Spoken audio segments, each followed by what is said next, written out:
Jepá! Во кампања сме за референдум, почитувани дами и господа. Сега е време да се насладиме на животот. Се е препозитивно, препонајпреубо на Facebook, на телевизија. Одиме напред, чекориме, ура, јепа! Секојдневно не бомбардират со идеи како се ќе биде препонајпрекрасно. Европа, еве ја, веќе се притресвит ко мало дете кој ќе чекат гости. Кој ќе дојде? Сега уш малце. Абе, кој ќе дојде? Еве сега договор подпишаја, ќе дојдет, почекај. Сакам да дојде, кој ќе дојде?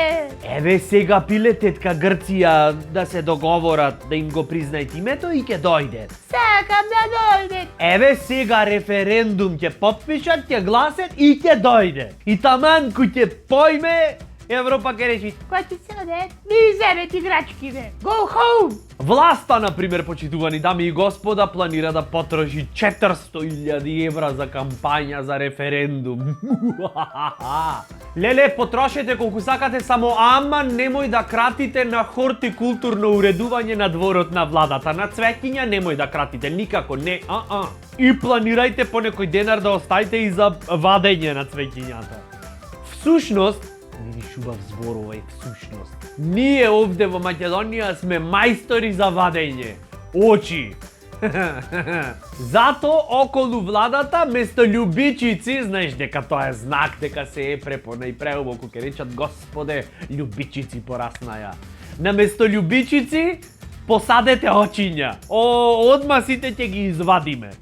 И на секое 100 оче едно невадено ќе остани, за да имат владата, вака да речам, правец кај датера, знаеш? Тие 400.000 евра за референдум од владата објаснуваат дека ќе биле потрошени за кампањата да помине во една релаксирана, во една позитивна атмосфера.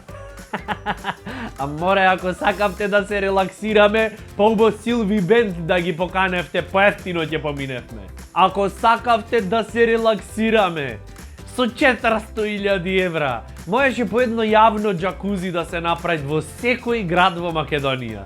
Референдумов вака ќе поминеше. Излези, момче, право од джакузи и оди да гласаш. Ојме, ние во Европа. Идеш? Ако сакате, потакавајте. Јас во джакузиво ќе бојкотирам.